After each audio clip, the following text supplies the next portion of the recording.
The hum of the Starship Paradox was a constant presence, vibrating softly through the soles of Eli Lawson's boots as he paced the narrow corridor. The hum was comforting in its way, predictable, like the heartbeat of the ship. But Eli wasn't in the mood for comfort. He had never been good at waiting, and today, it seemed, was a day built entirely on waiting. Waiting for the briefing, waiting for the diplomatic meeting with the Kurashian delegation, waiting to face a queen whose reputation had made even the most battle-hardened diplomats tremble. Not that Eli was exactly trembling. No, he was far too composed for that. He'd spent years navigating the complicated webs of interstellar diplomacy, dealing with species whose very nature defied the laws of physics, whose cultural intricacies could send even the most astute negotiators into spirals of confusion. But the queen, Sirah of Kurasha, the one who could bend time itself, or so the rumors went, she had a presence that was hard to ignore, and the strange flickering sensation in the back of his mind only made things worse. He stopped mid-step and ran a hand through his short-cropped hair. His reflection in the polished metal wall was the same as always, a sharp, youthful face framed by the uniform of the United Human Systems, his expression hard but with the faintest trace of exhaustion. His eyes flickered, and for a moment the reflection seemed to shift, like a ripple in a pond. He blinked and the moment was gone. "Eli, my friend, still in here?" The voice was familiar, the tone light, even jovial.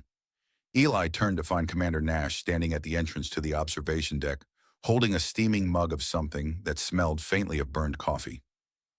"Why do you insist on calling me your friend, Nash?" Eli asked, though his lips twitched upward. "We've been through too many crises together for it to be that simple." Nash stepped inside, his eyes scanning the room before fixing on Eli. "Simple?" Nash chuckled. "You think anything about this mission is simple?" "No, my friend," he grinned widely. "I'm calling it like it is. You're about to sit across from the most powerful being in this galaxy, someone who could probably rewrite the laws of physics with a single thought, and you're over here looking like you're going to an intergalactic tea party." Eli rolled his eyes. "Yeah, tea with a side of interstellar war and time manipulation." He sighed deeply, crossing his arms. "You know, sometimes I wish it were as simple as you make it sound. That would make everything a lot less complicated." Nash took a long sip from his mug and leaned against the window, staring out at the swirling nebula outside. "Complicated?" he repeated. "Sure, it's complicated, but there's a trick to it, Eli. You gotta let go of all that heavy thinking. Remember the rule. If it's too complicated, just add a joke." Eli didn't have time to respond. His comm device buzzed with a chime, cutting the conversation short. "Eli Lawson," he said, tapping the small device on his wrist. The voice of his superior officer crackled through. "Lawson, report to the briefing room. The delegation from Kurasha is arriving shortly. Prepare yourself." Eli nodded, a small grin tugging at his lips as he glanced at Nash. "Looks like your tea party is about to begin," he said, heading toward the door. "Oh, don't worry," Nash called after him. "I'll be right behind you, making sure you don't accidentally start a war. Wouldn't want to miss that." The sarcastic tone in Nash's voice lightened the mood, but Eli's thoughts were already elsewhere, running down a different path entirely. The Kurashian queen, Sirah, he'd read all the reports, memorized the diplomatic protocols, and yet there was a lingering uncertainty that no amount of preparation seemed to quell. It wasn't just that she was feared. That was a given. Sirah was a ruler with power beyond anything he'd ever encountered. But there was something else, something deeper, something he couldn't quite put his finger on. He had never met her, but the moment he'd heard her name, something inside him had stirred. A memory, perhaps, from a time he couldn't quite recall. He tried to shake the thought away as the elevator doors opened and he stepped into the briefing room. The familiar hum of the paradox faded as the chamber's artificial gravity kicked in, and Eli found himself standing at the center of the room, where a holographic projection of the Kurashian delegation now flickered to life. The representative from Kurasha, a tall, elegant figure with skin that shimmered like polished obsidian, spoke first, the voice smooth and almost musical in its cadence. "Diplomat Lawson," it said, "we are honored to be in your presence. We trust your people have prepared for the matters at hand?" Eli nodded, his usual confidence settling in. Of course we are prepared, he replied, his voice steady, but inside his thoughts raced. He glanced at the empty seat at the far end of the table, the one reserved for the queen herself. Then the door slid open. There she stood, Sierra of Quirasha, the queen who had conquered the stars and shaped the fabric of space-time itself. Her presence filled the room, commanding attention, not just through her appearance, but the sheer weight of who she was. Her long, pointed ears curved delicately, framing a face that was almost human, yet undeniably alien. Her skin was pale, almost silver in the artificial light, and her black hair cascaded down her shoulders like the night sky. But it was her eyes, those eyes, that caught Eli's breath. They were a strange mix of familiarity and mystery, as though he'd known them before, though he could never recall when. The room grew still. Every gaze was fixed on the queen as she moved forward with the grace of someone accustomed to the weight of an entire empire resting upon her shoulders. Her gaze never wavered from Eli's as she took her seat. For a brief moment, there was nothing. No words, no gestures, just the suffocating weight of her stare. And then, with a voice that seemed to echo through the very air itself, she spoke. "Diplomat Lawson," she said, her tone smooth, but with an edge of something deeper, something ancient. "I trust you will not disappoint me." Eli forced a smile, his mind racing, his heart thudding in his chest.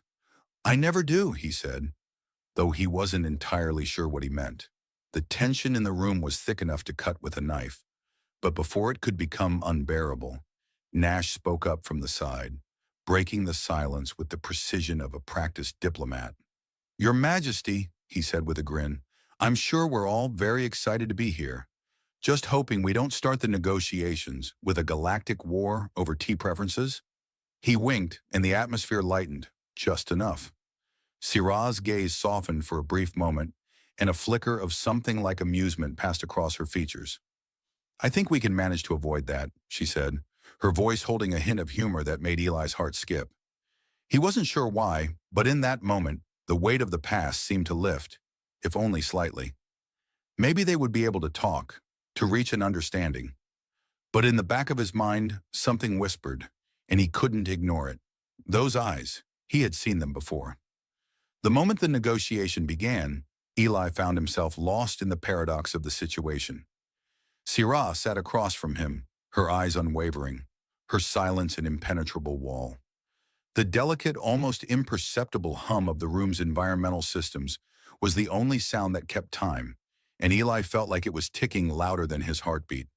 The rest of the Quirashian delegation stood like statues, tall, unmoving, as if they were a part of the room's architecture.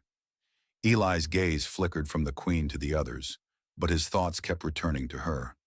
He couldn't shake the feeling that there was something between them, something buried deep in the recesses of his memory. She hadn't said a word to acknowledge it, of course, but he could see it in the way she held herself. Her posture, her gaze, the brief moment of hesitation when their eyes had first met. She knew something he didn't. His fingers drummed against the polished table, the small sound sharp in the quiet room. "I assume your people are familiar with our terms?" Eli asked, breaking the silence that had stretched far too long. Sarah's gaze softened, but only slightly. "Of course we have reviewed your terms, but I'm afraid I will need further assurances that these terms are beneficial to both of us. Peace between our peoples is desirable, but—" She let the sentence hang, a soft, deliberate pause that carried with it a weight of centuries. "Ah, yes," Eli said, his voice steady despite the shift in the atmosphere. "The tricky part, both of us." He leaned forward, hands clasped in front of him. "We've been through this before, Your Majesty. The last time we negotiated, the agreement was, let's say, less than successful. The human colonies were annexed within weeks." The Queen's lips barely twitched, but it was enough. "You're correct. My people tend to act swiftly when our interests are at stake. However, I assure you, we have no interest in annexing anything at the moment." "No interest, huh?" Nash's voice cut through the tension, and Eli couldn't help but wince. Nash's timing was perfect, but sometimes his delivery was not. "And I suppose you're not interested in rewriting the laws of time while you're at it either. We're all about keeping things simple here." The room went dead silent. Even the ambient hum seemed to stop, as if the universe itself was holding its breath. Eli shot Nash a glare, but Syra's eyes, those haunting, familiar eyes, narrowed just a fraction. Then, unexpectedly, a small smirk tugged at the corners of her mouth. "Commander Nash," she said, her voice quiet but with a certain gravity, "I do not rewrite the laws of time. I simply adjust them as necessary." The way she said it, with such calm certainty, made Eli's chest tighten. She wasn't boasting. It was a statement of fact. "I see," Nash said, raising an eyebrow, clearly trying to play it off. But there was a subtle shift in his stance, as if he suddenly understood the magnitude of the situation. Eli, on the other hand, was starting to piece together something that didn't quite sit right. His mind flitted back to that first moment, that inexplicable flash of recognition when their eyes had locked. It wasn't just a diplomatic tension, something so common in his line of work. This was different. This felt personal. But how? How could it feel personal? His fingers still drummed nervously on the table. "Your Majesty," he started, voice more tentative now. "If I may ask, how did you come to be in that position? I mean, your, abilities? Your reputation?" He cursed himself for the awkward phrasing, but continued anyway. "I know you've been around for longer than any of us can even imagine, but what makes you so—" He struggled to find the right word. "What makes you you?" Syrah's gaze flickered ever so briefly, a split-second change in expression, but it was enough for Eli to catch it. That flicker was almost like surprise, but quickly masked by the cool exterior she maintained so expertly. "I have lived through many things, Eli Lawson," she replied. Her voice had taken on a far-off quality, as though the weight of her words was far more than mere politics. "I have seen the ebb and flow of countless civilizations, watched empires rise and fall. Some would call it power. Others might say it is a curse. But it is simply existence." The way she spoke made it sound so simple. And yet Eli knew there was nothing simple about it. Nothing simple about her.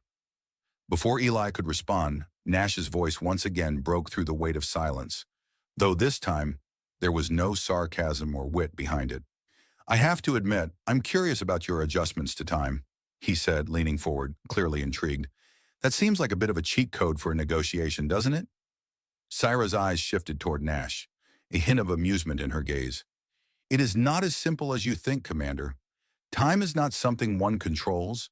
It is merely something one influences, like the wind." Nash, ever the skeptic, raised his hands in mock surrender. "Well, I certainly wouldn't want to be caught in a storm with you." Eli, to his surprise, found himself chuckling. He couldn't help it. Nash's ability to diffuse even the most intense moments was something of a gift.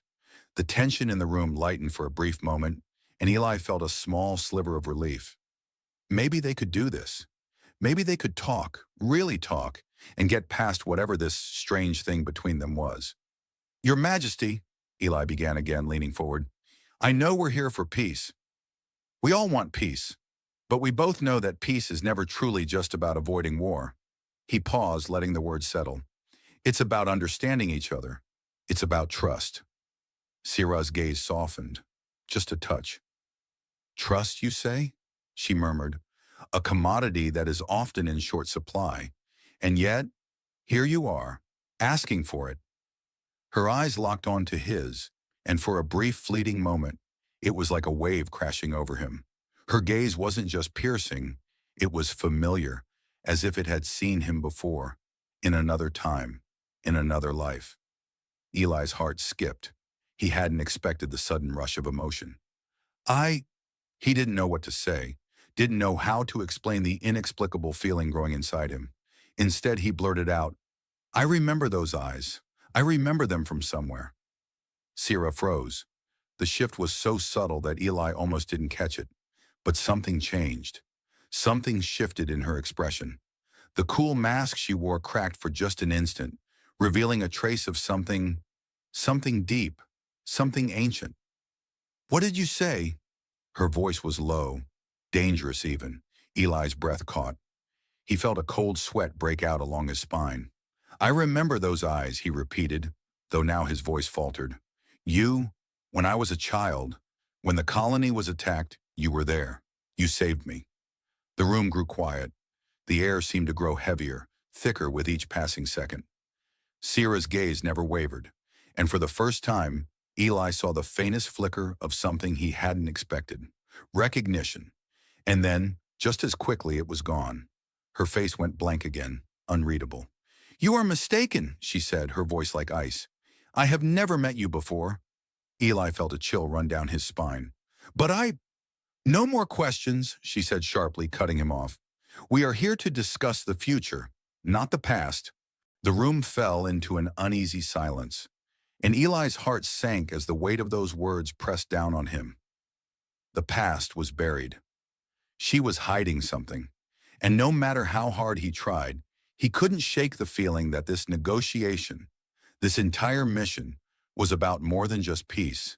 It was about something personal, something he didn't fully understand yet, but he would. He would understand it. The air was thick with the remnants of the negotiation. The delegation had left hours ago, their departure as quiet as their arrival, and the paradox hummed softly in the background. Eli Lawson sat alone in the briefing room, the flickering light from the hollow projector casting long shadows against the walls. The Queen's presence still lingered in the room like a specter, and no matter how many times Eli tried to shake the feeling, it wouldn't let him go. He had come to the realization over the course of the tense hours that followed their last exchange. Sierra wasn't just the Queen of Karasha. She wasn't just a political figure or a ruler of an empire that spanned stars. She was something more, something deeper. And whatever it was tied to him. That memory, the one from his childhood, when everything felt hazy and lost, wasn't a mistake. She had been there. She had saved him. Of all the things, he muttered to himself, running a hand through his hair, time, space, politics, and now this? His comm buzzed, and for a second, he hoped it was Nash with some absurd comment about the negotiations. He needed the distraction, the lightness. But when he tapped the device, it was the voice of Sierra herself that came through. "Diplomat Lawson," her voice was calm, composed, but beneath it, there was an undercurrent of something else, something deeper. "I would like to speak with you, face to face." Eli's heart skipped. He hadn't expected this. He'd thought the matter would be closed, buried under layers of diplomatic red tape and political maneuvering. But Sierra was different. She didn't do things by the book, not when she didn't want to. He stood quickly, his thoughts racing. "Where?" "I will meet you in the observation room in 5 minutes," she replied, and the line cut off. Eli took a deep breath, then straightened his uniform. As he walked down the quiet halls of the Paradox, his mind replayed every word of their conversation, every flicker of emotion he had seen in her eyes. She was hiding something. But what? When he reached the observation room, the doors opened automatically, revealing Sierra standing by the large window. The vastness of the galaxy stretched out before them, stars twinkling in the distance like scattered diamonds. She didn't turn when he entered. She simply stared out into the void. "You wanted to speak with me," Eli said, his voice a little more cautious than usual. "Yes," Sierra said without looking at him. Her voice was quieter now, almost introspective. "There is something you need to know, something I have kept hidden, even from myself." Eli stepped forward, his pulse quickening. "What do you mean?" She finally turned to face him, her eyes, those eyes, locked onto his. This time he didn't look away. There was no need to. She had been part of his past, even if he hadn't known it until now. "You were not supposed to remember," she said, her voice low. "I erased it, for your own safety." Eli frowned. "Erased it? From my memory?" She nodded, the corners of her mouth pulling down. "The attack on your colony? The one you remember? It was not just an accident. I was sent to ensure your survival. You were the key to something much bigger than either of us could comprehend at the time. But I could not allow you to grow up knowing what you were truly meant for. It was too dangerous." The words hung in the air, heavy with implications. Eli's mind reeled, but he didn't interrupt. He needed to hear this. "I had no choice," Sierra continued. "My people, My empire wanted you dead. You were an anomaly, something that threatened everything we had built. Your potential was too great. But I saw something in you, something no one else did. Her gaze softened, just slightly. I saved you, but I erased the memory so you could live a normal life. A normal life, Eli repeated, a bitter laugh escaping his lips. That's what you call it? My life? Where I've spent every waking moment trying to make sense of things that never quite added up? I've been walking around with a hole in my past, trying to fill it with excuses, but it was you all along. Siraj's face softened. Yes, it was me. She stepped closer to him, her eyes never leaving his. And now we are both at a crossroads. You've remembered, and I can no longer hide the truth from you. Eli's breath caught in his throat. So what now? What am I supposed to do with all of this?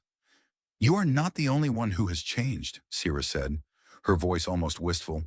I once thought that my people's power was the only thing that mattered, that we were the architects of the universe. But now I see that I was wrong. The true power lies in choice, in freedom, and that is what I want for you. That is what I want for both of us.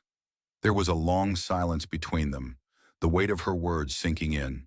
The stars outside seemed to blink slower, as if the universe itself was holding its breath. Eli finally exhaled, his mind clearer now than it had ever been. So, what are you asking? Sira took a deep breath. I am offering you a choice, Eli Lawson. Join me. Help me reshape the future of my people, to guide them away from the path of destruction we are on. Or, she hesitated, her gaze softening, or go back to your life. Forget all of this. Walk away. The offer was staggering, almost too much to comprehend. He had spent so long fighting against his fate, against the notion of becoming a tool for someone else's cause. And yet the idea of changing everything, of reshaping the future of an empire, was intoxicating. But something else stirred in him. A memory, one that wasn't his, yet felt like it was. The child he had been, watching as the world around him burned, the face of a woman, tall and distant, appearing in the smoke. He couldn't erase that, not anymore. You erased my memory, he said softly, the words coming more easily than he had expected. But I remember it now, all of it. I remember you. Sira's eyes flickered, a brief flash of emotion crossing her features. And what will you do with that? Eli smiled, a small, genuine smile that didn't belong to the diplomat or the soldier, but to the man who had finally found his truth. I don't know yet, but I won't erase it again. I won't run from it. There was a long pause as Sira studied him, and for the first time since they had met, Eli saw something like hope flicker in her eyes. Then let us begin, she said quietly. The future is ours to shape, together. For a moment they stood there, side by side, looking out at the stars, the weight of the galaxy pressing down on them. But for the first time in years, it felt like they weren't alone. As the stars shimmered in the distance, Eli knew that no matter what came next, he had finally found his place, and with it, the understanding that the past, no matter how deeply buried, was never truly gone. It was always waiting, ready to be remembered. There were exactly 12 suitors waiting in the throne hall of the Obsidian Ark, each flanked by servants bearing ceremonial gifts, power packs, and holographic marriage contracts. One suitor came in a shimmer of liquid diamond, offering a moon carved into her likeness. Another, a floating brain encased in gold, a representative of the collective mind of Saravath, proposed a neural fusion that would eliminate loneliness through synchronized consciousness. Verena listened, half-lidded, seated on a hovering throne composed entirely of singing stones, mined from a collapsed star. She nodded occasionally, the same way one might nod at passing meteorites, briefly and without emotional investment. When the 12th suitor began reciting a poem about her formidable femoral authority, she raised one white-gloved hand, and the entire recitation evaporated into static. Her voice followed, low and surgical. Next! The suitors exchanged glances, but none stepped forward. They knew what came after next. A void ship opened behind them, silent and predatory, and without further debate, All 12 proposals were politely discarded into the vacuum of space, along with the poets, gifts, and singing holograms of affection. The obsidian ark resumed its silent course through the thermic drift. In the privacy of her command chamber, Verena removed her crown, flicking it across the console like a disinterested god flicking a pebble into a black hole. The artifact hovered in midair, suspended by the anti-grav field, and spun gently. Her long ears twitched in mild annoyance. She pressed her knuckles into her temples.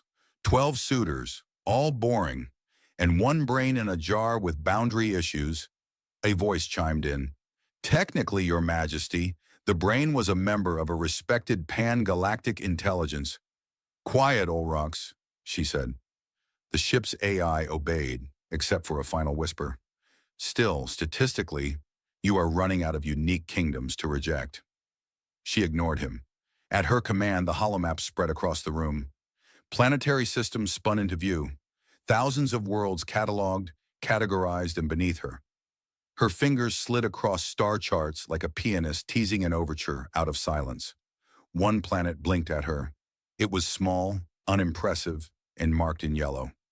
Earth, Class D biosphere, resource rating, mediocre, cultural threat level, occasionally amusing. The scan logs flickered. One video file caught her eye. A man-human yelling at a robot during what appeared to be a disaster evacuation.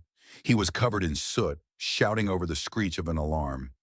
You're not helping anyone with that laser arm unless you're grilling hot dogs, so either start cooking or get out of the way.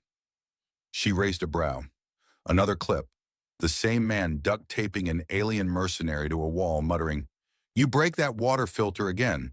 I swear I'll make you listen to my aunt's kazoo recordings." Another. He danced in a muddy crater with 3 children and a goat, singing something about pudding and interspecies friendships. Her lips curved, only slightly. Olrock's identity. Elias Calder, human, no formal military training, voluntary planetary relief worker, psych profile, mild anxiety, sarcasm-based coping mechanisms, a statistically improbable number of near-death experiences. Notably bad at poker. He duct-taped a warlord. Correct. While singing. She narrowed her eyes at the flickering image. There was nothing special about him at first glance. Dark hair, average build, no visible augmentations. But something about him stood out. Maybe it was the way he moved like someone who forgot the universe could crush him. Or maybe it was how he ignored power, even when it shouted at him. Schedule observation. Stealth class. No contact. Would that be no contact like the time you spent 3 months on Zarakul 4 observing that chef? She pretended not to hear him. The ark shifted its heading. Somewhere in the void, diplomatic messages were drafted, threats of war were issued and retracted, and ambassadors resigned in creative ways. Verena remained unbothered. She watched the human again. This time he was laughing as he wrestled with a malfunctioning hydration drone. The drone was winning. 3 days later, her boots hit dirt. She wore a toned-down version of her armor, something breathable, something she could move in. She had not set foot on a planet without a military escort in 80 years. The last time, it ended with 5 dead senators and a formal apology written in plasma across a city skyline. Earth smelled strange, like wet things and stubbornness. She adjusted her internal translator and approached the town's main square, where a storm had recently flooded the lowlands. People moved in frantic loops, hauling supplies, shouting across rivers of mud, coordinating rescues. The air buzzed with tension, insects, and low-level panic. She found him waist-deep in mud, trying to redirect a makeshift dam while balancing a radio, 2 toddlers, and what she presumed was either a very angry dog or a miniature bear. "You," she said. He didn't look up. "If you're here to sell me insurance or religion, I already bought both from a lizard in a trench coat. I'm from the outer territories of Zafari Cluster 9. He paused. "Well, good for Cluster 9. Now pick up that shovel and help me or get out of the way." She blinked. No salutes, no reverence, no fear, just orders. She picked up the shovel. An hour later, she was soaked, covered in mud, and inexplicably learning the Earth term for chest-high slop surprise. Elias finally looked at her, squinting. "You're not local, are you?" My accent is flawless, she replied. You said you were from a cluster. I am. Sounds made up. All clusters are made up. He nodded as if that were reasonable. Then he offered her a protein bar and said, Welcome to Earth. You're going to hate it. She did not eat the protein bar. She did, however, follow him back toward the supply depot. Around them, the chaos churned on, and for the first time in a decade, Queen Verena did not feel the crushing weight of her crown. Even without wearing it, she just didn't tell him who she was. Not yet. Let him think she was an off-world volunteer. Let him wonder. Let her wonder, too. Behind them, the sky grumbled with thunder. Somewhere in orbit, the Obsidian Ark's stealth sensors cataloged 12 possible diplomatic incidents and one unacceptable romance probability. And yet, Verena smiled. Or at least her mouth tried. It was a dangerous expression. The last time it appeared, 3-star systems changed governments. But this time, the reason was a muddy, mouthy human who couldn't aim a shovel straight. He looked over his shoulder. Did you just smile? That wasn't evil, right? I do not smile. Okay, you just threatened the air with your face. Got it. She picked up another shovel and stayed. The morning after the flood, Elias found her attempting to reassemble a wheelbarrow using what appeared to be advanced magnetic tools and absolutely no concept of leverage. She had dismantled the entire thing into its subatomic components. The wheel hovered midair, gently spinning. That's definitely one way to make a wheelbarrow unusable, he said, blinking. It was flawed. I improved it. You vaporized it. It's more aerodynamic now. It doesn't need to be aerodynamic. It needs to carry things. Then the flaw is in its design, she muttered. Elias pointed to a dusty diagram posted on the wall of the shed. That's how humans do it. Verena squinted at the primitive sketch, then at the crumpled mess of quantum reconfigured alloys. She sighed, not in defeat, but in some ancient royal expression of tolerance for peasant knowledge, and began again, this time with nuts, bolts, and a suspicious glare at the laws of physics. Elias watched her work, eating a granola bar and humming something called classic rock. She had no idea what it meant, but it sounded aggressive and deeply confused about minerals. After a minute, he handed her a wrench. She took it with mild suspicion. You ever built anything before? He asked. I've constructed war fleets that blot out the stars, she replied. He nodded. That's a no. They spent the day repairing what they could. Earth's infrastructure was laughably fragile. Primitive wiring, non-adaptive shelters, water systems made of rust and hope. And yet its people were stubborn.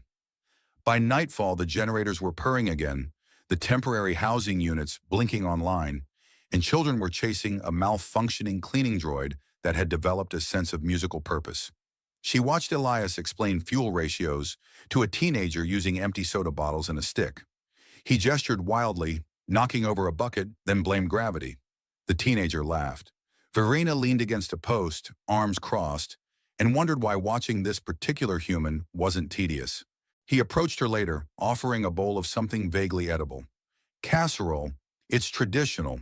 No one knows what's in it, and it's best not to ask. She stared into the bowl. It's heterogeneous. That's part of the charm. I am highly trained against biological warfare. You'll do fine. She took a bite. She didn't die. She wasn't sure if that disappointed her. Ilya sat beside her on a creaky bench. They watched the fire pit in silence. Somewhere, someone played a guitar badly. The stars blinked overhead. She didn't speak for a long time. Neither did he. Eventually, he leaned forward. So, outer territories of Zephyr Cluster 9. That real? It exists on certain maps, she said carefully. Does that map also include your ability to hover off the ground? She raised a brow. I did not hover. You did. When the goat charged you, you levitated 2 feet, turned 90 degrees, and backed into a tree without moving your legs. Adrenaline! Right. There was another long pause. She considered vaporizing him for impertinence. Instead, she asked, Why are you here? He blinked. Because this is where the storm hit.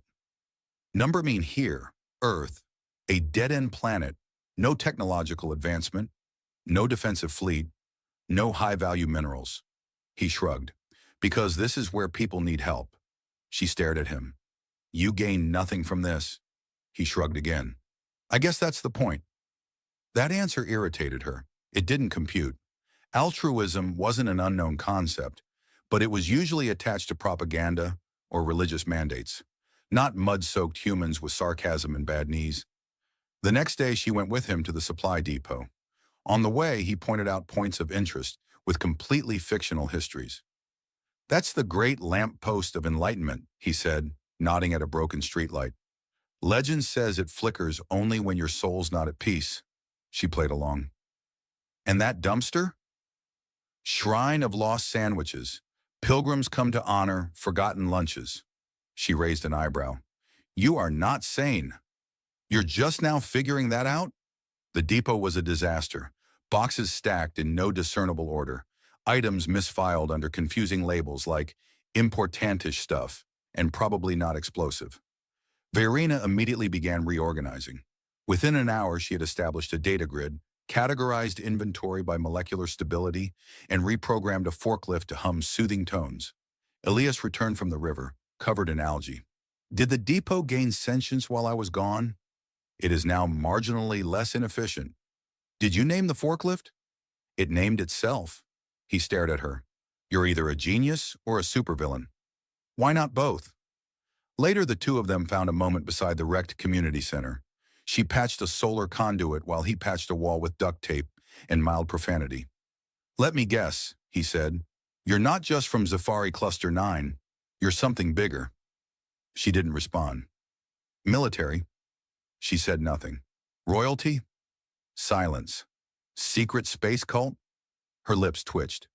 I knew it, he said. You've got that space cult leader energy. Mysterious, intense, terrible at wheelbarrows. She handed him a recharge power cell. Shovel. He saluted with the shovel. Yes, supreme leader of the cosmic casserole. They worked in silence again. This time the silence wasn't empty. It was full of something warm and strange. That night, her ship tried to contact her. Urgent report, Ulrox intoned. 2 regional conflicts escalating. Your absence noted in the Senate. A suitor has declared war on your name. Minor. Elias stood on the rooftop of the broken-down supply center, watching the lights of the distant city flicker like fireflies caught in a web. Behind him, the remnants of the day's work lay scattered. Rubble turned into bridges. Hopelessly irreparable things turned into something usable. The air smelled of burnt plastic and unspoken promises. Around him, Earth's disorganized chaos felt strangely whole. Ulrox is getting impatient, Verena said, stepping out of the shadows behind him. Her silhouette was only partially visible, the dim moonlight catching the curve of her long ears and the edge of her cloak. The arc of her voice was a reminder of things larger than the ground they stood on, things that hadn't been touched by this planet's quiet madness. You going back up? He asked without looking at her. He already knew the answer. I have responsibilities, she replied, a tone of finality creeping into her voice. Sure, he said, tapping his fingers against the concrete. Big starships, conquering worlds, the usual. But before you go, what happens now? You leave, and I go back to pretending I know what I'm doing. Or, Verena was quiet for a moment, but it wasn't the uncomfortable silence it used to be.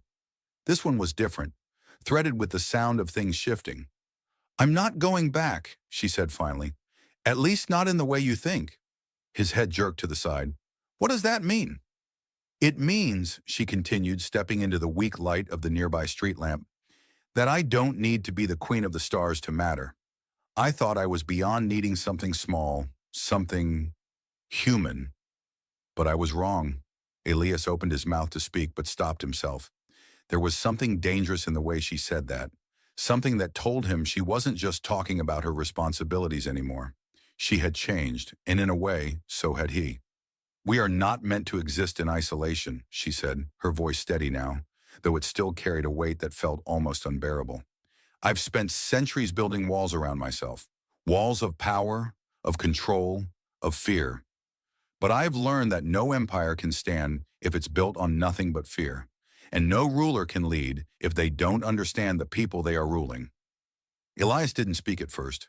He just stared at her, the night air cool against his skin, the hum of distant vehicles and the occasional crash of laughter from a nearby bar all blending together.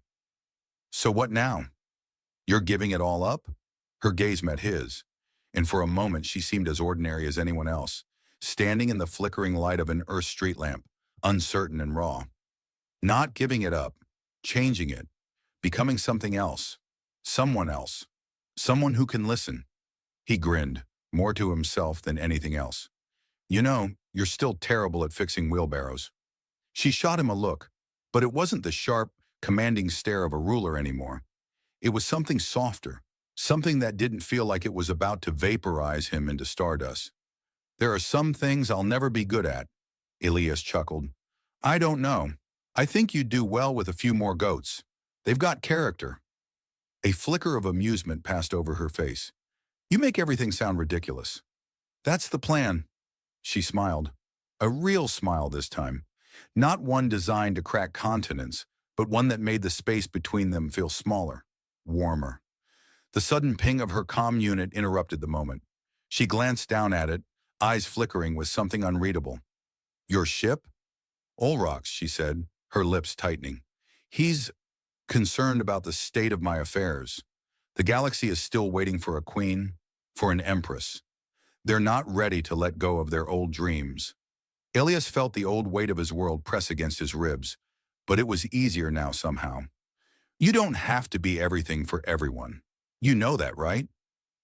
I've always known it, she replied softly, looking up toward the stars. But I've never believed it. He didn't need to say anything more.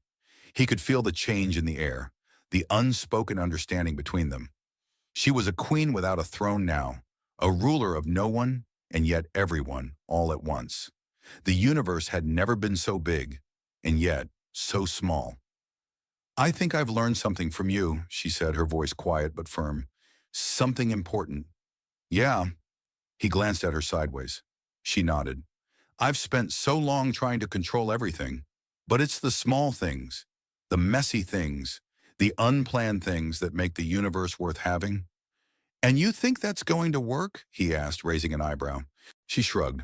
I have no idea, but I'm willing to try. He laughed, a genuine sound this time, one that didn't feel forced. Well, if it all goes to hell, at least we'll have goats. You can't lose with goats. She rolled her eyes but didn't say anything. Together they walked back toward the broken-down settlement. The sky above them was just beginning to streak with the first signs of morning, a soft gradient of pink and gold. The world was still a mess, a beautiful, chaotic mess. But it was theirs, in a way that mattered. Behind them, the far-off hum of the obsidian arc whispered through the silence of the night. A reminder of all the things Verena had once been, and all the things she had chosen to leave behind. The galaxy still needed a ruler. She knew that. But for the first time, it no longer needed her to be anything more than what she was. I guess I should get back to work, Elias said, pushing open the door to the makeshift shelter. Work? She asked. Yeah, he said with a grin. We're out of coffee filters. She gave him an amused look. You are impossible. And you, he said, stepping through the door, are still the most terrifyingly competent person I've ever met. Flattery will get you nowhere. It already has, he replied, disappearing inside. Verena stood for a moment longer, watching the stars wink overhead, feeling the weight of her crown still, but lighter now. Somewhere out there, empires still crumbled, and destinies were still being forged. But not hers, not anymore. For the first time in centuries, she let herself feel a quiet peace that was, in itself, a kind of power. The universe would wait, for now she had something better to do. The wind, cold and unforgiving, swept across the barren plains of the planet Zaldrath, kicking up the ashes of what once had been a thriving colony. Now the only inhabitants of this place were the echoes of its demise, the soft, whispering remnants of forgotten glory. A single figure sat on the cracked surface, her once gleaming armor now dulled by time, battle, and the relentless passage of time. Her long, elegant ears twitched, their tips barely touching the rim of her helmet, a stark reminder of who she had once been. Her name had once been a symbol of fear across the stars, a name whispered in hushed tones by both allies and enemies alike. Queen Liethra of the Azreth Dominion, a title that had been the envy of countless empires. Now it was as obsolete as the crumbling structures around her. She stared out into the horizon, her sharp silver-gray eyes scanning the emptiness with a detached kind of resignation. It had been hours, perhaps days. She had long since lost track, since she'd last moved. Not that there was much to do. Her empire had crumbled into dust, betrayed by those she had once trusted, and she was left here, stranded on this desolate rock, alone. At first she had thought it a cruel joke, that perhaps one of her enemies, reveling in their victory, had left her here to rot. But the more she thought about it, the more she realized there was nothing left to rot. No palace to return to, no armies to command, no legacy to preserve. Just this planet, this wasteland, and the slow, inevitable decay of everything she had once held dear. Her fingers twitched, clenching into fists as she thought about the betrayal. How could they have done this? How could her closest allies, her advisors, her generals, turn their backs on her when she needed them the most? The thought was maddening. She had given them everything, her trust, her loyalty, her crown. And in return, they had stolen it all from her, leaving her to die in the void. She leaned back against the shattered remains of a communication tower, its once pristine surface now jagged and cracked, much like the remnants of her rule. She had no illusions left. She was alone, and it was over. But just as the thought of death began to settle in, the faintest sound reached her ears, a low hum. At first she thought it was nothing, just the wind playing tricks. But then it grew louder, more distinct, the whine of an engine. A ship? She sat up, her heart skipping a beat. It had been so long since she had seen any sign of life. She had assumed that no one would come for her. But here, now, she could hear it. A ship, a small one by the sound of it. She couldn't tell the make or model. Spacecraft weren't her specialty. But it was definitely heading her way. The sound of the ship grew louder, and soon the ship itself appeared in the sky, its silhouette cutting a sharp line against the cloudless blue. She squinted, trying to make out the details. It was a strange vessel, smaller than the warship she had once commanded, with no visible markings, no insignia. Whoever was piloting it had either no taste for ostentation, or they were trying to remain unnoticed. It descended slowly, like an insect landing on a piece of old stone. The ground trembled beneath her feet as the ship touched down, its landing gear crunching the dry earth beneath it. A small cloud of dust and debris spiraled into the air, but the ship remained grounded, quiet now, almost as if it was waiting for something. Lythra rose to her feet, her movements slow and deliberate. Her first instinct was to retreat, to disappear into the shadows. After all, what could a lone survivor like herself do against a ship potentially full of enemies? But curiosity, yes, curiosity, had always been one of her few weaknesses. And the more she thought about it, the more she realized that this was the first real opportunity she had had in what felt like an eternity. Perhaps this was her chance to escape, to find some way to survive, to rise again. She stood motionless as the ship's hatch opened with a hiss. The air pressure inside clearly different from that outside. A figure stepped out, silhouetted against the light. A human. She blinked, incredulous. A human? Of all the beings in the galaxy, why would a human be here? The figure straightened, adjusting something on his suit as he surveyed the surroundings. His face was partially obscured by a helmet, but she could see the faint glint of eyes peering through the visor. He didn't seem to notice her at first. His attention focused on something, likely a readout of some sort, on his wrist. She took a cautious step forward, her voice low. "I hope you have a reason for landing on my planet." The human turned toward her with an almost comical speed, as if he had been expecting someone else. His eyes widened in surprise, and for a moment they just stared at each other, the silence stretching between them. He took a step closer, his voice muffled by the helmet. Didn't think I'd find anyone alive out here. I was half expecting a ghost or a pile of bones." Leothra's eyebrow twitched. She didn't know whether to be offended or amused. "And what makes you think I'm a ghost?" "Well, you don't exactly look like you're in the best shape," he said, shrugging. "Not exactly a 5-star destination either." She bit back a retort, her pride prickling. I'm perfectly fine, thank you. And this is my domain. You're trespassing. The human chuckled, pulling off his helmet and running a hand through his messy brown hair. He seemed entirely unconcerned by her words, as if he'd dealt with beings far more intimidating than a fallen queen. Look, I'm not here to cause trouble. Actually, I'm hoping you can help me out. Help you? She arched a brow. With what exactly? Not to sound desperate, but I'm stuck here. And as much as I love the local ambiance, I'd prefer to leave before I become a permanent part of the scenery. For a moment, the absurdity of the situation hit her. Here she was, the former queen of a vast empire, sitting on the remnants of her former glory, and a human had just landed to ask for her help. It was ridiculous. It was laughable. And yet there was something about his tone, something disarming in his casual indifference, that made her pause. Fine, she said, throwing her hands up in mock exasperation. I'll help you, but don't think for a second that I'll be doing it out of kindness. You're lucky I'm in a good mood. The human grinned, clearly relieved. Great, I knew I was in the right place. He extended a hand, his smile widening. Ethan, by the way. Leothra hesitated for a moment before taking his hand. The touch felt strange, foreign. She had not known such casual contact in years, not since before the betrayal. She locked eyes with him, her long ears flicking slightly as she spoke with quiet determination. Leothra. And for the first time in a long while, the queen wondered if there might be more to life than this desolate planet after all. The fire crackled weakly, its orange glow casting long shadows across the desolate landscape. Leothra sat opposite Ethan, her posture stiff and regal despite the crumbled ruins surrounding them. She could feel the remnants of her old self, her former strength and dignity, rising like ghosts from the past. Yet there was a strange sort of peace in this new life. The silence was different now, not as oppressive, but still heavy with the weight of the world she no longer ruled.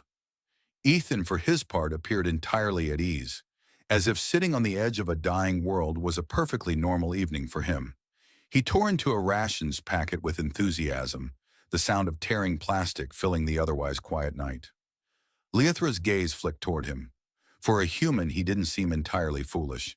She had expected to find him cowering or panicked, but instead he had set up a fire, unfazed by her reputation or the history she carried. You know, Ethan said around a mouthful of food, you'd think a queen would have better manners than to just sit there in silence while I do all the talking. It's a little awkward, don't you think? Leothra narrowed her eyes at him. I did not invite you to entertain me. Fair point, Ethan replied, holding up his hands in mock surrender. But come on, I'm stuck on a planet where the only other person around is a former queen who looks like she could eat me alive.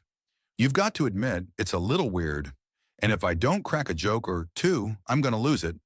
Leothra's lips twitched, though she quickly masked it with a scowl. You're lucky I haven't decided to let you rot here. I could, you know.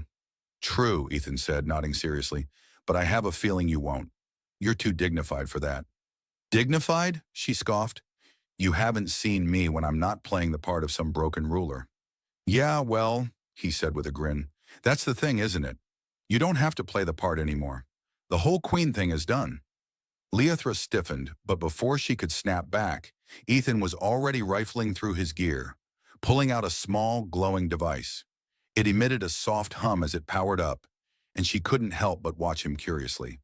He clearly didn't mind breaking the tension, even when she wasn't particularly willing to cooperate. What is that? She asked, nodding toward the device. This?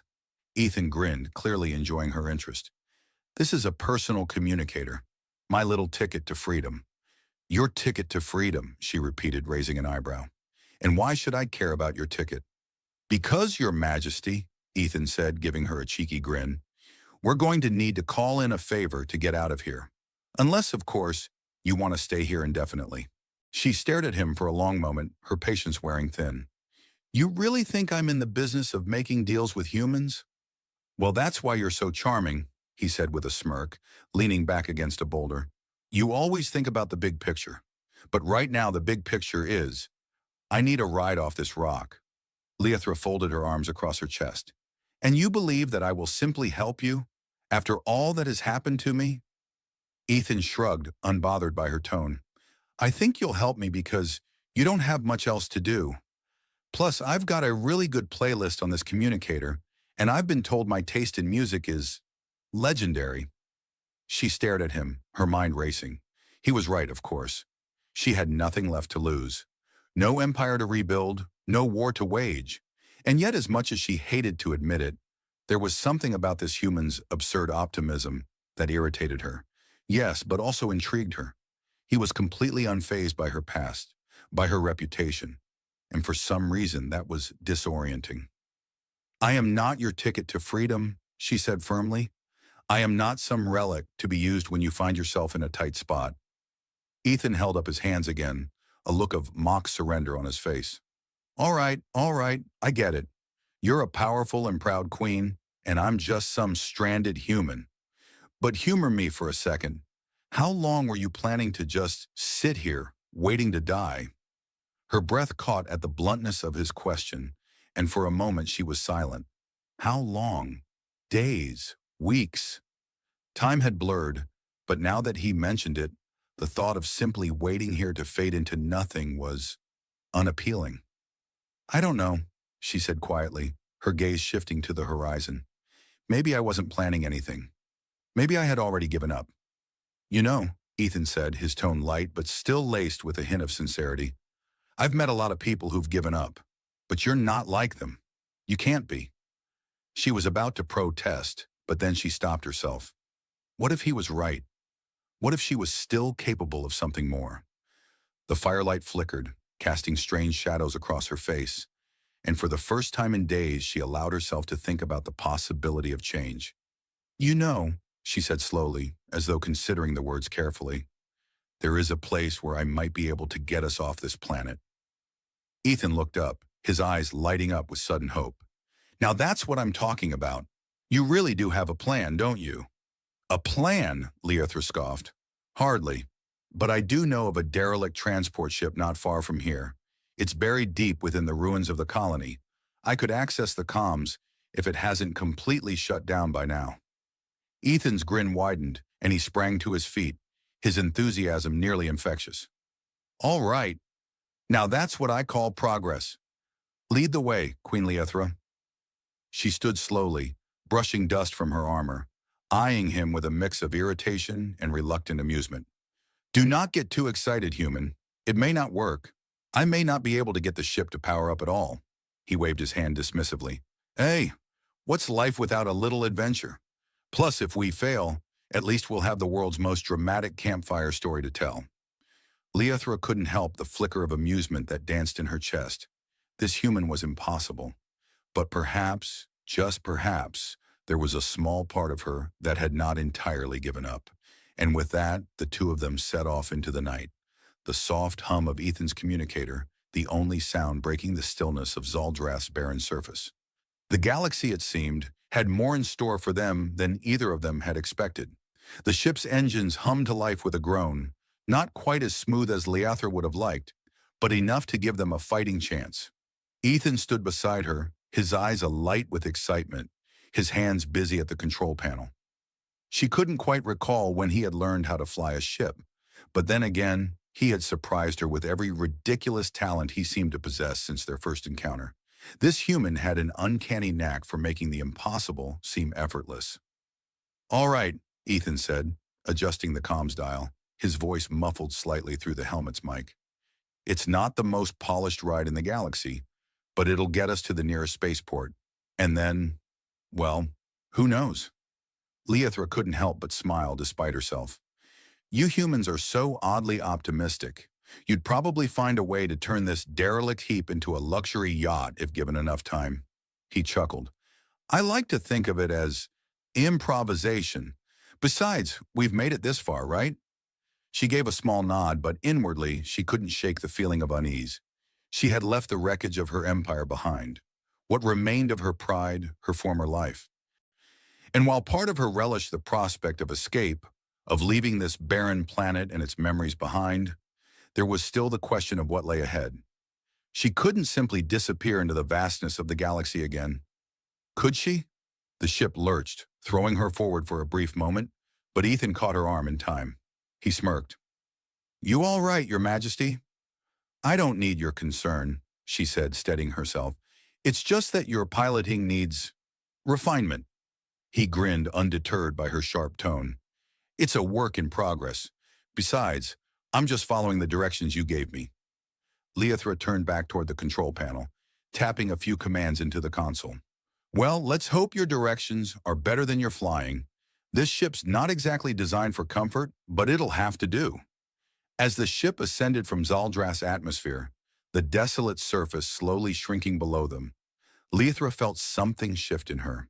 For so long, she had existed in a state of survival, fighting for dominance, for control, for power. Even after her fall, she had clung to the idea that her legacy, her rule, was the only thing that defined her. But now in this tiny, unremarkable ship with a human who barely seemed fazed by the wreckage of her past, Leothra realized that maybe there was more to life than the cold ambitions she had once held so dearly. The ship broke through the last layer of atmosphere, and the stars stretched before them, infinite and impossibly beautiful. For the first time in a long while, Leothra felt the faintest stirrings of hope, something she hadn't dared to acknowledge in years. Ethan's voice broke into her thoughts. "So, what now? I mean, we've got the whole galaxy out there to explore. No more hiding, no more running. What's next for you?" The question hung in the air, and Leothra's lips parted, but no words came at first. What was next for her? Could she really leave the past behind? Could she really just live? She glanced at him. The human, ever so casual, was staring out the viewport with a grin, clearly relishing the simple thrill of flight. His optimism was as relentless as it was maddening, but it had worked. It had pulled her from the edge of despair and into something like possibility. "I don't know," she finally admitted, her voice softer than she intended.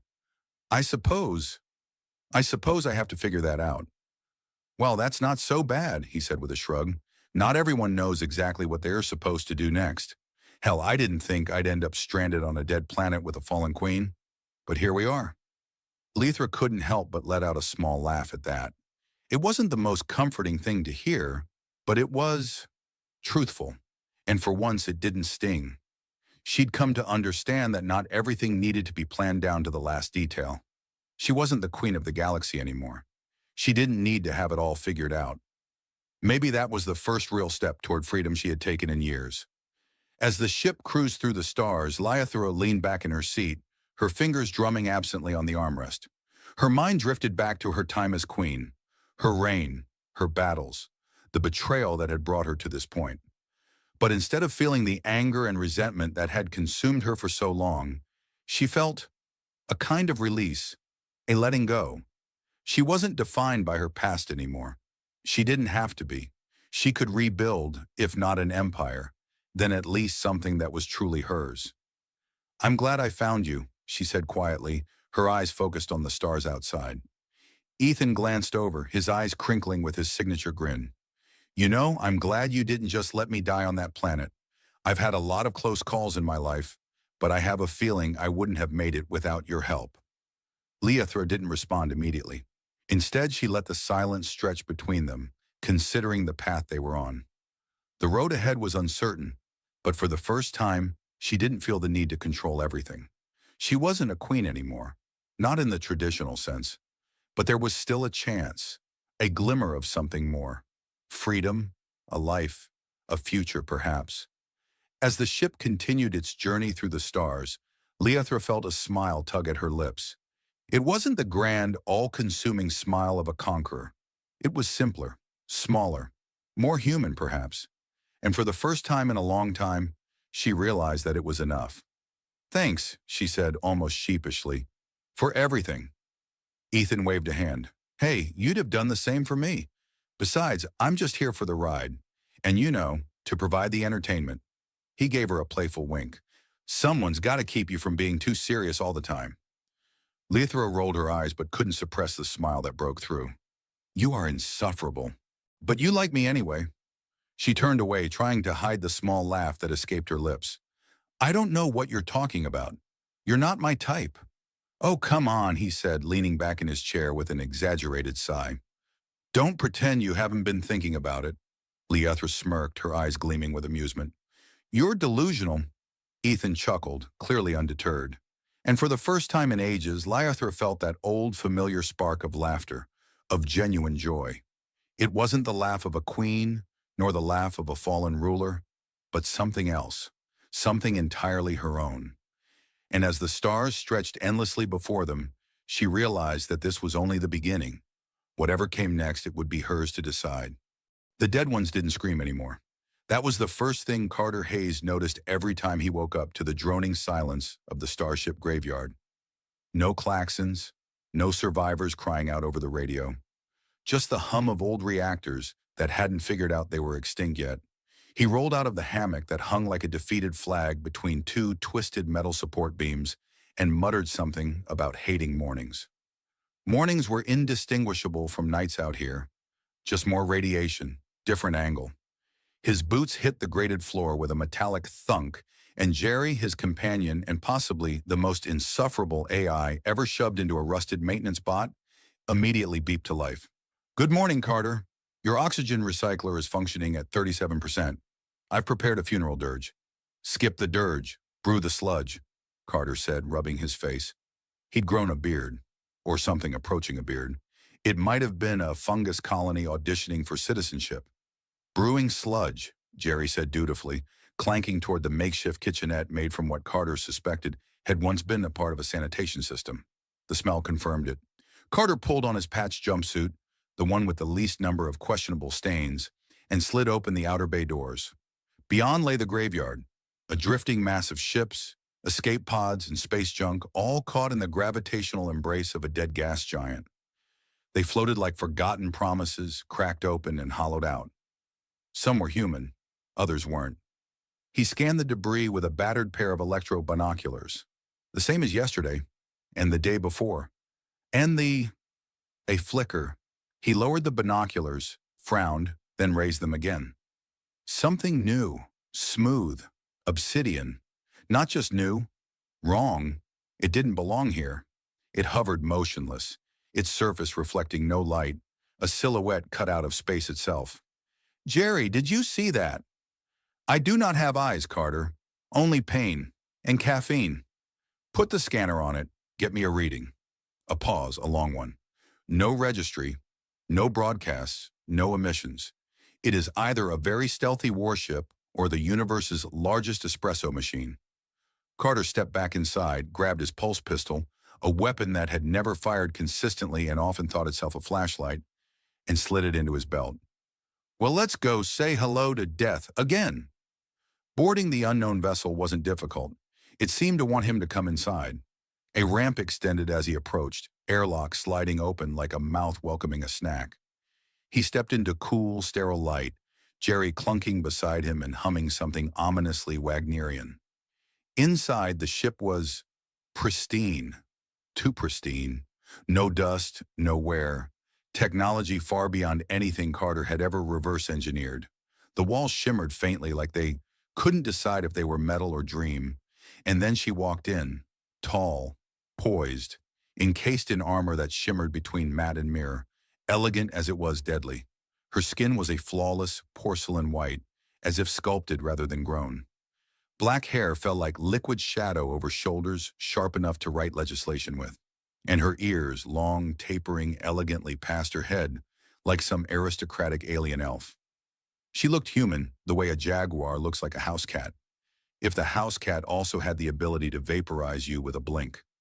She regarded Carter with eyes like twin event horizons, deep, dark, pulling. "I am Zerixa of the Valkyrie Dominion," she said, her voice smooth and resonant, as if she were used to addressing billions at once. "You are the last life form in this graveyard. Identify yourself." Carter blinked, scratched his beard, char-fungus hybrid, and said, "I'm Carter. I fix things, sometimes blow them up. You, usually make such dramatic entrances?" She tilted her head. "You are not afraid." "Oh, I'm terrified, just hiding it behind sarcasm. It's a very advanced Terran defense mechanism." Silence stretched until it broke with the unexpected, A smile, a small, curious tilt of her lips, as if the idea of someone not quivering before her amused her. "You are strange," she said, "coming from a woman who looks like she fell out of a fashion magazine and into a weapons factory. I'll take that as a compliment." She circled him slowly. Jerry beeped nervously and rotated his single eye to follow her. "Your bot is antiquated. So's my sense of dignity. We get by." She stopped in front of him. "Your ship is non-functional. Your location is inhospitable. Your species is insignificant." "And yet," Carter said, spreading his arms, "here we are, sharing a conversation. Isn't the galaxy weird?" Another pause. "You're a mechanic. I prefer interstellar technician of salvage refuse. But sure. I require your skills," she said simply. "Come with me. Do I get a choice?" But you may pretend." He looked at her, then at Jerry, who was vibrating slightly in what Carter had learned to interpret as robotic anxiety. "What's the pay?" "You may breathe." Carter sighed. "Fine, but I'm keeping Jerry. He makes great sludge." "I am honored," Jerry muttered. They walked together through the ship. Carter tried not to gape at the corridors, all flowing with veins of energy and lined with a material that pulsed like it was alive. He passed a viewport and saw the stars rearranging themselves outside, not because they moved, but because they were moving. "This ship," he said, "it's not just flying, it's rewriting physics as it goes." "Correct. It is not constrained by your reality." "Neat. I once repaired a gravity coil with a spoon. Does that count?" She gave him a long look. "If you had been born Valkyrie, you would have been problematic. I've been called worse, once by a vending machine." At the central chamber, she gestured for him to stop. Before them stood a throne. Not just a seat, but a construct of dark alloy and living circuits, pulsing with the rhythm of a heart. She turned to him. "This galaxy is dying. My enemies multiply. I have ruled with force, with power, with fear, but never with partnership." Carter raised an eyebrow. "You're not about to propose, are you? Because I usually like to be taken to dinner first." "I am offering you the unthinkable," she said, "to stand beside me, not as servant, not as slave, as co-ruler." Carter blinked. "Lady, I haven't showered in 6 days and my socks have declared independence. Are you sure you want to make that offer?" "I am. You intrigue me." Jerry wheeled forward and said, "I advise against this." He once dated a space pirate for free repairs. Carter looked at her throne, then back at her face, unreadable but intent. "Well," he said, "guess I've had worse job offers." Carter stood on the observation deck of the Seraph Vex and watched the sun die. It wasn't a metaphor. It actually died, collapsed into itself like a sulking diva, taking half a planetary system with it in a spectacular tantrum of gamma radiation. The crew barely noticed. Zirixa had nodded at the display like one might acknowledge a passing cloud. "Does that happen often?" Carter asked. "Only on Mondays," came Jerry's voice from behind him.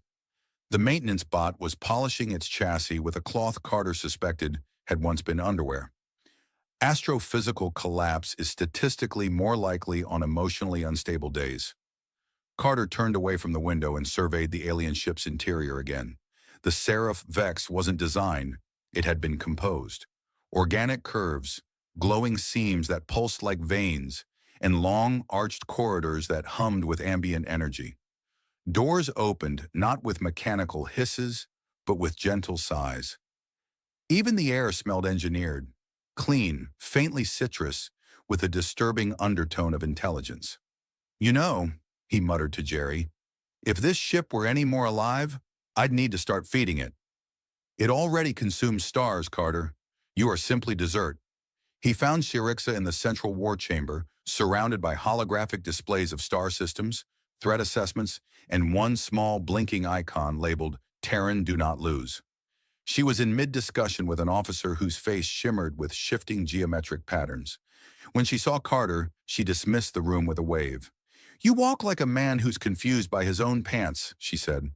"I walk like a man who's been on a ship for 3 days and hasn't seen a single coffee machine." Zirixa stepped down from her command pedestal, armor clicking softly. "You require caffeine?" "I require many things." Caffeine just keeps me from starting interstellar incidents before breakfast. She gestured and a drone zipped forward, unfolding like a mechanical flower to present a steaming cup of something suspiciously opaque. Carter sniffed it. If I drink this, am I going to grow a third eye or just forget my ex-girlfriends? Yes, she said. He drank it anyway. It tasted like molten chocolate, having an existential crisis. Not bad, he admitted. Could use sugar.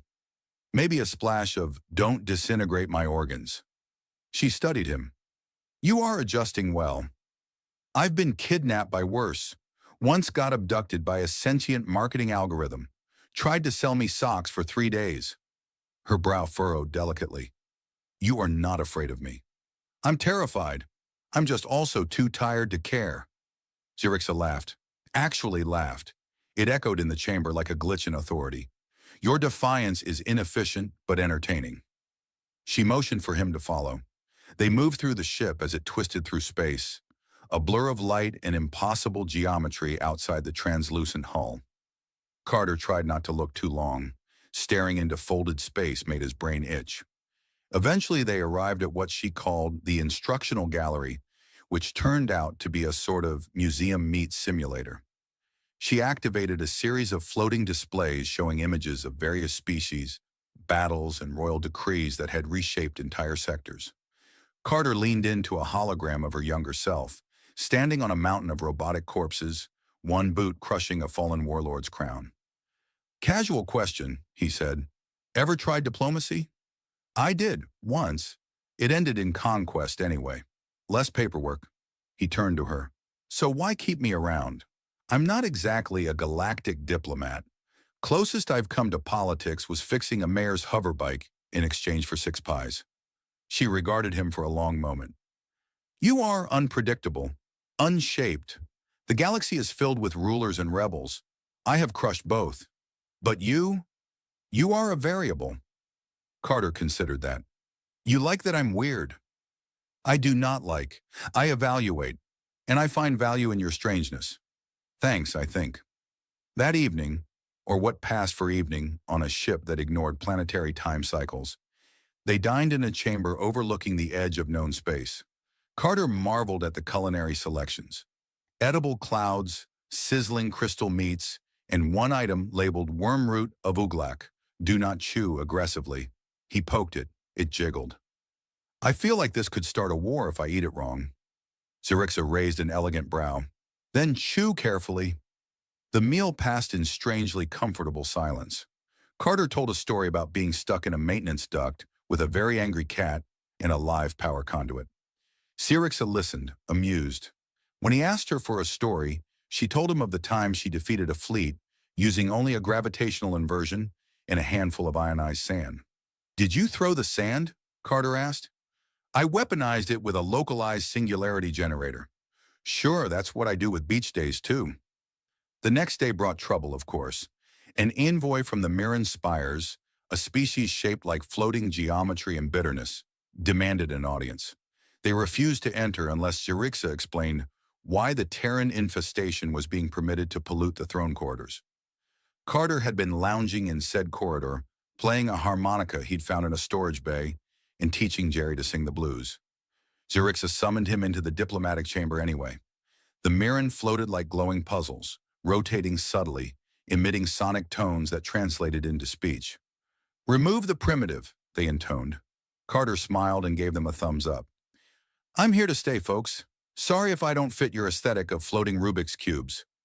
One of the Mirren began to pulse red. Zirixa did not blink. He stays. He is under my protection. The Mirren considered that. You would risk war for a Terran? I have ended wars for less, she said. Afterward, Carter leaned against a bulkhead and sighed. You know that's not going to win you any popularity contests. I am not popular. I am obeyed. Well, I'm not great at either, he said. But thanks. She looked at him then, long and strange. You are not what I expected. Carter shrugged. Most people aren't. You get to know them. They either surprise you or disappoint you. Or, if you're lucky, they sing karaoke off-key until you forgive them. Karaoke? Oh, we are so doing that. And so the next chamber was repurposed. Holographic lyrics projected against war maps. Jerry provided backup harmony, glitching through the high notes. Syrixa sang, poorly, gloriously, like a goddess trying to understand disco. Carter laughed until he couldn't breathe. So did she. And in that moment, the galaxy felt just a little smaller and infinitely more ridiculous. The throne room of the Seraph Vex, once silent as a vacuum and twice as cold, now echoed with music. Bad music. Carter was standing on the central dais, microphone in hand, if it could be called a microphone, since it looked suspiciously like a reconfigured plasma torch, and belting out an off-key rendition of Sweet Galactic Mine, while Jerry, freshly polished and utterly unimpressed, provided backup on a keyboard synthesized from parts of a disassembled torpedo guidance system. Xerixa sat, or rather lounged, on her throne, watching with the faintest smile twitching at the corners of her mouth. The rest of the bridge staff were trying very hard to pretend they weren't hearing what could only be described as a diplomatic incident disguised as entertainment. "See?" Carter said, gasping between verses. "Cultural enrichment. I'm making the galaxy a better place, one terrible song at a time." "You are making something," Xerixa said. "I am unsure it qualifies as peace." Jerry added, "According to 10 civilizations, your singing qualifies as an act of war. 2 declared sanctions mid-verse." The song ended in a spectacular flourish and a feedback screech. Carter bowed. No one applauded. Jerry played a sad trombone noise from his internal speaker, but the levity didn't last long. The alerts started flashing in the air like fireflies caught in a thunderstorm. Syrix's demeanor shifted, regal steel snapping into place. The war room came alive. "They've come," she said, rising. "Who?" Carter asked, setting down his mic torch. "More angry Rubik's Cubes?" "Number the Corinth Accord, the oldest of the empires. They do not make threats. They make disappearances." A hologram flickered to life, an armada stretching across parsecs, ships that looked like dying stars with teeth. The Corinth hadn't sent diplomats. They'd sent extinction with engine trails. "Why now?" Carter asked. "Did someone finally read my Yelp review?" Xerixa narrowed her eyes. "Because of you." He blinked. "Me?" "They saw you at my side, an unpredictable variable, a Terran anomaly. They believe I am compromised." "Well, that's rude. I'm barely mostly a bad influence." "They think you have made me weak." Carter looked at her. She didn't sound angry, not even afraid, just tired, like a queen who had ruled for centuries and only just realized her crown was heavier than she'd thought. "Are they wrong?" he asked, softer this time. "I do not know," she replied, "but I will not give you up to them." The Seraph Vex shuddered as its engines powered up. Space bent around them. The crew began preparation for war. Carter followed her to the command core, heart pounding. "I have an idea," he said. Xerixa turned. "If it involves you singing again, I will surrender immediately. Number it involves you trusting me, which, let's face it, is possibly a worse idea." She gestured for him to speak. He laid it out quickly. "A maneuver involving 3 black holes, a gravity-reflective beacon, and a fleet of decoy drones repurposed from cargo haulers and old diplomatic shuttles." It was equal parts genius and suicidal.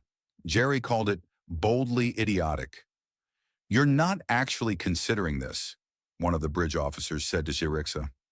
"I am," she said, not looking away from Carter, "because he is no longer just an anomaly." It worked, mostly. The drones led half the Corinth fleet into a trap that turned them into art. The black holes rearranged their admiral's seating charts permanently.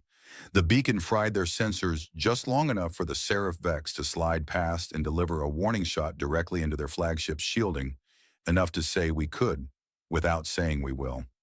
Carter came out of the control pod soaked in sweat and possibly minor burns. Jerry's casing had a dent the shape of an escape pod, and he kept repeating, "I hate physics, I hate physics, I hate physics." But it worked. The Corinth didn't retreat. Not exactly. They recalibrated their strategy, which in imperial terms meant they went home to sulk and write angry memos.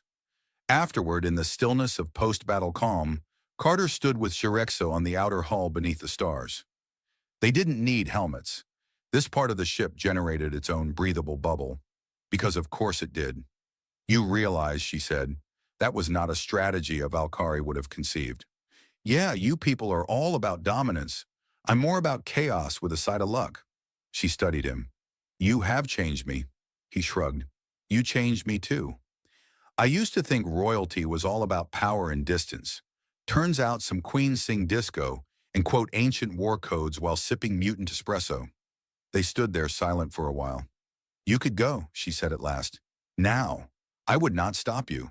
He looked at her, the woman who had once been only fear, only blade and throne, and gravity wells of power, now standing beside him with open space behind her and something like hope in her voice. I could, he said, but I'm really starting to like the coffee. She didn't smile, but her hand brushed his, and that said more. Later, Jerry threw a party, or what passed for one on an alien warship, strobe lighting from malfunctioning weapon systems, music made from translated whale song and aggressive glitch pop, and a cake that screamed when you cut it. Carter danced badly. Zerexa danced worse. But no one cared. The galaxy kept spinning. Empires rose and whispered threats. But the throne now held two beings, one forged in war, one forged in rusted tools and wild improvisation. Together they were something new. Carter had once been a stranded nobody in a junkyard of ghosts. Now he was co-ruler of a fleet that bent space, feared by empires, beloved by a woman who once ruled alone. He still fixed things, just on a bigger scale. And sometimes, late at night, the ship echoed with terrible karaoke. Because even in a galaxy teetering between collapse and conquest, joy had a place, even if it was off-key.